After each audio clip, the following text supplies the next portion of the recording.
ஹைர். சஹாபாக்கள் இருக்காங்களே, அவர்கள் ஏன் சஹாபாக்களாக மாறினார்கள், மாற்றப்பட்டார்கள்? எப்படி மாற்றப்பட்டார்கள்? அல்லாஹ்வுக்கும் அல்லாஹ்வுடைய தூதருக்கும் கீழ்ப்படிவதை கொண்டுதான் அவர்கள் மற்ற மக்களிலிருந்து வேறுபடுகின்றார்கள். இப்ப பாருங்க, அபூதாவுத் பெரிய ஹதீஸ் கிதாப், அதுல ஒரு சம்பவம் வருது.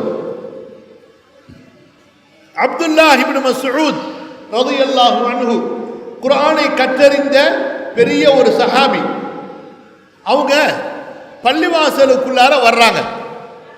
ரசூலுல்லாஹி ஸல்லல்லாஹு அலைஹி வஸல்லம் மிம்பர்ல ஏறிட்டாங்க. அங்க பள்ளிவாசலுக்குள்ளார தொழுகைக்கு வந்த பல சஹாபாக்கள் தொழுதுட்டு நின்று கொண்டிருந்தார்கள். ரசூலுல்லாஹி ஸல்லல்லாஹு அலைஹி வஸல்லம் மிம்பரிலே ஏறின உடனே, கவனிங்கம்மா, சஹாபி பேர் என்ன? எந்த சஹாபியுடைய சம்பவம்? அப்துல்லாஹ் இப்னு மஸ்ஊத். ஞாபகம் வச்சுக்கணும். எந்த கிதாப்ல வருது? அபூதாவுதுல வருது. ரசூல் ஸல்லல்லாஹு அலைஹி வஸல்லம் மிம்பர்ல ஏறின உடனே எல்லாரும் நின்று கொண்டிருந்தாங்க தொழுதுட்டு. ஜும்மா தொழுக உட்காரணும், 2 ரக்காத் தொழுதுட்டா உட்கார்ந்துடணும்.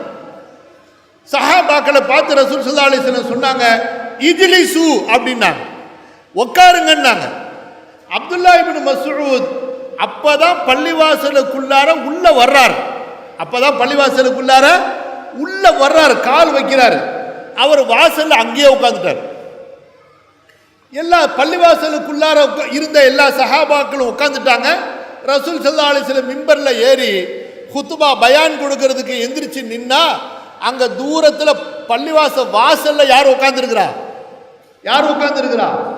அப்துல்லாஹ் இப்னு மஸ்ஊத் ரலியல்லாஹு அன்ஹு உட்கார்ந்துருக்கிறாங்க. புரியுதா? ரசூல் ஸல்லல்லாஹு அலைஹி வஸல்லம் கேக்குறாங்க, என்ன ரசூலுல்லாஹ்க்கு ரொம்ப பிரியமான சஹாபி அப்துல்லாஹ் இப்னு மஸ்ஊத், அவங்க வீட்டுக்கு அடிக்கடி உள்ள போய் வேலை செய்யக்கூடிய ஒரு பெரிய பணியாளர். கேக்குறாங்க ரசூல் ஸல்லல்லாஹு அலைஹி வஸல்லம், இப்னு மஸ்ஊத், நீங்க ஏன் அங்க வாசல்ல உட்கார்ந்துட்டீங்கன்னு சொல்லி. அப்ப இப்னு மஸ்ஊத் ரலியல்லாஹு அன்ஹு சொல்றாங்க, யா ரசூலல்லாஹ், நான் பள்ளி வாசலுக்குள்ளார காலை வச்சேன், உங்க சத்தத்தை கேட்ட, இஜ்லிசு உட்காருங்கன்னு சொல்லிட்டு எனக்கு அதுக்கு மேல கால் எடுத்து வைக்க என்னால மனம் வரல, என்னால முடியல, நான் உட்கார்ந்துட்டேன் அல்லாஹ்வுடைய தூதரேன்னு சொல்லி. அல்லாஹ்வுடைய தூதர் ஸல்லல்லாஹு அலைஹி வஸல்லம் உள்ளார வாங்க இப்னு மஸ்ஊத் என்று அழைத்தவுடன் தான் இப்னு மஸ்ஊத் ரலியல்லாஹு அன்ஹு பள்ளிவாசலுக்குள்ளார வர்றாங்க. அப்ப எப்பேற்பட்ட கட்டுப்படுதலை, கீழ்ப்படிதலை அல்லாஹ்வுடைய தூதர் ஸல்லல்லாஹு அலைஹி வஸல்லம் அவர்களுக்கு கண்ணியத்திற்குரிய சஹாபாக்கள் வெளிப்படுத்தினார்கள். இது ஒரு சம்பவம், ஞாபகத்தில் வச்சுங்க. இதே போல இன்னொரு சம்பவம் இருக்கு. ஹதீஸ் கிதாபுல முஸன்னஃப்னு ஒரு ஹதீஸ் கிதாபு, இமாம் அப்துர் ரஸாக், இவங்கெல்லாம் இமாம் புகாரிக்கு முந்தியவங்க, பெரிய ஹதீஸ் கிதாப் எழுதினவங்க. அவங்க ஒரு சம்பவம் எழுதுறாங்க. இதே போல ஒரு சம்பவம், சஹாபாக்களை பார்த்து ரசூல் ஸல்லல்லாஹு அலைஹி வஸல்லம் மஸ்ஜித் நபவியில நின்று கொண்டிருப்பவர்களிடத்துல சொன்னாங்க, பள்ளிவாசல்ல உட்காருங்க, தொழுது முடிச்சுட்டா அங்கங்க நின்று கொண்டு இருக்காதீங்க, உட்காருங்க என்று சொன்னார்கள். அப்துல்லாஹ் இப்னு ரவாஹா அன்சாரி சஹாபி, பெரிய போர் வீரர், முத்தா போர்ல ஷஹீதான மகத்தான ஒரு தியாகி. அவரு ரோட்ல போயிட்டு இருந்தாரு. எங்க போயிட்டு இருந்தாரு? மஸ்ஜித் நபவியை ஒட்டி இருக்கக்கூடிய அந்த தெருவில் போயிட்டு இருந்தாரு. அங்கேயே உட்கார்ந்துட்டார். ரசூலுல்லாஹ்வுடைய சத்தம் கேட்ட உடனே அங்கேயே உட்கார்ந்துட்டார். ஏங்க, இதை ஒரு சாதாரண மனிதர் கூட புரிந்து கொள்ளலாம். ரசூலுல்லாஹ் உட்காருங்கன்னு சொன்னா என்ன கருத்துல சொல்றாங்க? பள்ளிவாசல் இருக்கவங்கள உட்காருங்கன்னு சொல்றாங்கன்னு புரிஞ்சுக்கலாம். ஆனா சஹாபாக்களை பாருங்க, அப்படிலாம் வேணாம். ரசூலுல்லாஹ் உட்காருங்கன்னு சொல்லிட்டாங்களா, காதுல கேட்டுருச்சா, உட்கார்ந்துட வேண்டியதா. அந்த அளவுக்கு முழுமையான கீழ்ப்படிதலை, கட்டுப்படுதலை வெளியாக்கினார்கள்.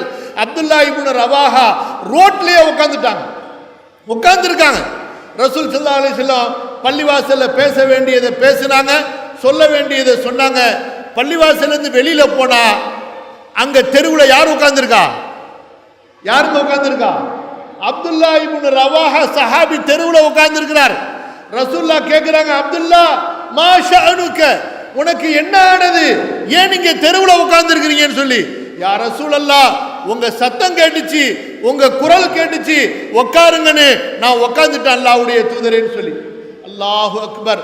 அல்லாஹ்வுடைய தூதர் ஸல்லல்லாஹு அலைஹி வஸல்லம் அந்த அப்துல்லா இப்னு ரவாஹாக்கு துஆ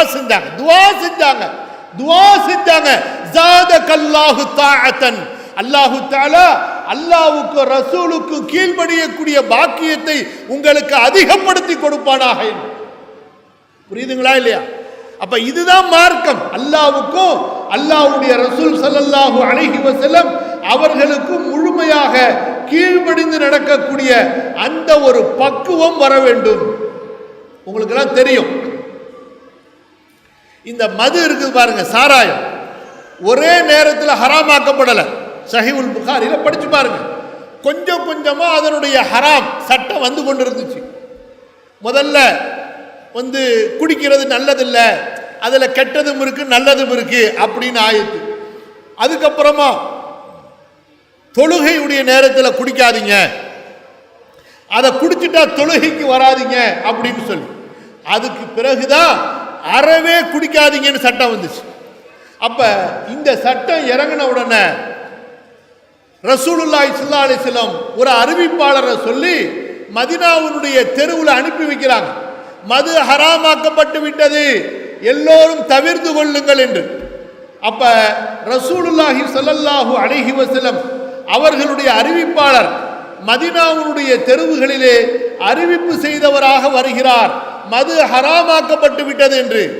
அப்ப சஹாபாக்கள் தங்களுடைய வீடுகளிலே மது கிண்ணங்களை வைத்திருந்தவர்கள், மது பாட்டில்களை வைத்திருந்தவர்கள், குடுவைகளிலே மதுவை சேமித்து வைத்திருந்தவர்கள் எல்லாம் உடைத்து அந்த மதுவை கொட்டினார்கள். மதீனாவுடைய தெருக்களிலே மது ஆறாக ஓடியது. அல்லாஹ், ஒரே ஒரு கட்டளை. அது மட்டுமா, வாயில இருந்ததை துப்பினார்கள், வயிற்றுக்குள் சென்றதை வாந்தி எடுத்தார்கள். எப்பேற்பட்ட கீழ்ப்படிதலை கண்ணியத்திற்குரிய சஹாபாக்கள் வெளிப்படுத்தினார்கள் பாருங்கள்.